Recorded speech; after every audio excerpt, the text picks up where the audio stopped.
CET ಫಲಿತಾಂಶದಲ್ಲಿ 2ನೇ rank ಅನ್ನ ಸೃಜನ್ ಬಂದಿರೋದು ಅವ್ರು ಹೇಳಿದ್ದಾರೆ. ನಾನು ರ್ಯಾಂಕ್ ಬಂದಿರೋದು ಬಹಳ ಸಂತೋಷ ಆಗ್ತಾ ಇದೆ. ಯಾರಿಗೆ ತಾನೇ ಆಗಲ್ಲ ರೀ. ಟಾಪ್ 10ರಲ್ಲಿ ಬರುತ್ತೆ ಅಂತ ನಿರೀಕ್ಷೆ ಇತ್ತು.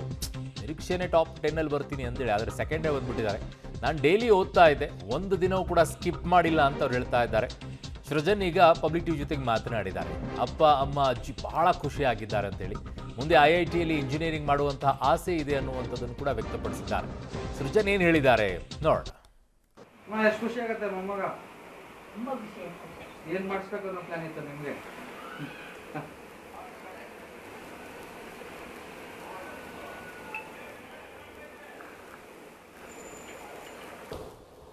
ರಾಜ್ಯದ PUC ಮಕ್ಕಳು ಸೈನ್ಸ್, ಅದರಲ್ಲೂ ಎಸ್ಪೆಷಲಿ CET ಎಕ್ಸಾಮ್ ಬರೆದಿದ್ರು. ಇವತ್ತು ರಿಸಲ್ಟ್ ಅನೌನ್ಸ್ ಆಗಿದೆ. ಆ ರಿಸಲ್ಟಲ್ಲಿ ರಾಜ್ಯಕ್ಕೆ ಸೆಕೆಂಡ್ ರ್ಯಾಂಕ್ ಬಂದಿರುವಂಥ ಸೃಜನ್ ನನ್ನ ಜೊತೆ ಇದ್ದಾರೆ.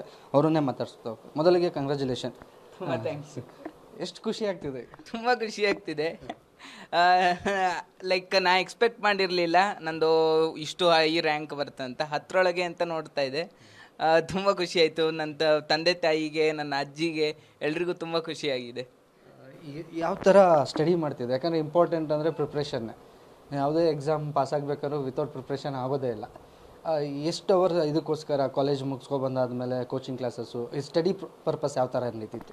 ಅಂದರೆ ಫಸ್ಟ್ ಆಫ್ ಆಲ್ ಏನು ಅಷ್ಟು ಜೂನಿಯರ್ಸ್ಗೆಲ್ಲ ನಾನು ಅಷ್ಟೇ ಹೇಳೋದು, ಲೈಕ್ ಅವರು ಏನೇನೋ ಸ್ಟಡಿ ಪ್ಲ್ಯಾನ್ ಎಲ್ಲ ನೋಡ್ತಾರೆ. ನನಗೆ ಮೇಯ್ನ್ ಇಂಪಾರ್ಟೆಂಟ್ ಅನಿಸಿದ್ದು ಕಷ್ಟಪಡೋದು. ಓದುವಾಗ ಕಷ್ಟಪಟ್ಟರೆ ಮಾತ್ರ ಸಿಗೋದಲ್ವ. ಆದರೆ ಕಷ್ಟಪಡುವಾಗ ಲೈಕ್ ಯೋಚನೆ ಮಾಡಬೇಕು. ಏನಿದ್ರು ಪ್ಲ್ಯಾನ್ ಮಾಡಬೇಕು ಫಸ್ಟಿಗೆ. ಇಷ್ಟು ಇವತ್ತು ಓದ್ತೀನಿ, ನಾಳೆ ಈ ಟಾಪಿಕ್ ಮುಗಿಸೋಣ ಅಂತ. ಹಾಗೆ ನನ್ನ ತಾಯಿ ಸಹಾಯ ಮಾಡ್ತಿದ್ರು ಅದರಲ್ಲೆಲ್ಲ. ಆ ಥರ ಪ್ಲ್ಯಾನ್ ಮಾಡಿ ಓದಿದ್ದಕ್ಕೆ ನನಗೆ ಇಷ್ಟು ಒಳ್ಳೆ ರ್ಯಾಂಕ್ ಬಂದದಂತ ಅನಿಸಿದ್ದು. ಆಮೇಲೆ ನಾನು ಗಂಟೆ ಅಷ್ಟೆಲ್ಲ ನೋಡ್ತಿರ್ಲಿಲ್ಲ. ಏನಿದ್ರು ನಂದು ಟಾಪಿಕ್ ಅಂತ ಇಷ್ಟು ಇಟ್ಕೊಳ್ತಿದ್ದೆ. ಅಷ್ಟು ಮುಗಿಸಿರೋ ತನಕ ನಾನು ಓದು ನಿಲ್ಲಿಸ್ತಿರ್ಲಿಲ್ಲ. ಅಂದರೆ ಇವತ್ತು ಸಣ್ಣ ಟಾಪಿಕ್ ಆದರೆ ಬೇಗ ಮುಗ್ದೋಗ್ತಿತ್ತು, ಜಾಸ್ತಿ ಇದ್ದರೆ ಜಾಸ್ತಿ ಹೊತ್ತು ಕೂತ್ಕೊಳ್ಬೇಕಿತ್ತು.